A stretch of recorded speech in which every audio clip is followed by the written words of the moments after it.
শেখ হাসিনার একজন অবৈধ মন্ত্রী জনপ্রশাসন মন্ত্রী ফরহাদ হোসেন তাকে আজকে আদাবর থানার একটি হত্যা মামলায় বিজ্ঞ আদালতে তদন্তকারী কর্মকর্তা গ্রেপ্তার করে আজকে তাকে উপস্থাপিত করা হয়।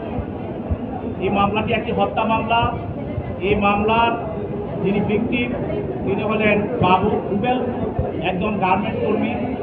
গত 5/8/24 তারিখে ছাত্র জনতার আন্দোলনে এই গার্মেন্টস কর্মী রুবেলকে পুলিশ গুলি করে হত্যা করা হয়। এই হত্যা মামলায় আজকে যে আসামি ফরহাদ হোসেন, সেই মামলার একজন এজাহারনামী আসামি।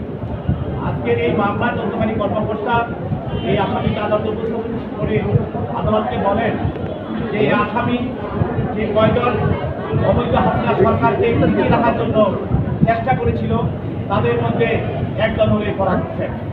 এবং শেখ হাসিনার গণভবনে যে একটা মিটিং হয়েছিল, যে মিটিং কঠোর হস্তে এই ছাত্র জনতার যে আন্তর্জাতিক আন্দোলন এটাকে দমন করা হবে যে কোনো মূল্যে, সেই মিটিংয়ে সে উপস্থিত ছিল। এবং মিটিংয়ের বের হওয়ার পরে যে প্রেস কনফারেন্স করা হয়েছিল সেই কনফারেন্সে সে উপস্থিত ছিল। এবং সেই একজন জনপ্রশাসন মন্ত্রী হিসাবে সকল প্রশাসনকে, সারা দেশের প্রশাসনকে নির্দেশ দিয়েছিল যে কোনো মূল্যে হোক এই আন্দোলন, ছাত্র আন্দোলনকে দমন করতে হবে।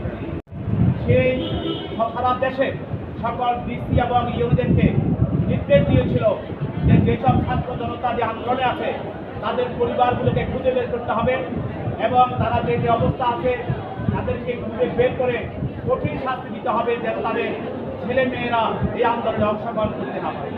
এবং আরেকটি কাজ সে করেছে যে সারা বাংলাদেশে সে আপনার জানেন যে সরকারি আদালত, সরকারি অফিস এবং স্কুল কলেজ সব কিছু সে বন্ধঘোষণা করে দিয়েছে। এবং এই বন্ধঘোষণার পিছনে তার উদ্দেশ্য ছিল যে যখন তার আন্দোলন, যখন পারবে না ছাত্র জনতা সবাই যখন ছুটির কারণে বাড়ি থাকবে, সেইখানে পুলিশের মাধ্যমে প্রত্যেককে বাসা থেকে টিকে নিয়ে এসে তাদেরকে খুন করা হবে, তাদেরকে হত্যা করা হবে। এবং এই হত্যা এবং খুন করার পিছনে এই ফরহাদ হোসেনের এই নির্দেশ এবং এই যে সরকারি ছুটি একটি বিষয় লক্ষ্য করা হয়েছিল। এই জন্য এই ফরহাদ হোসেন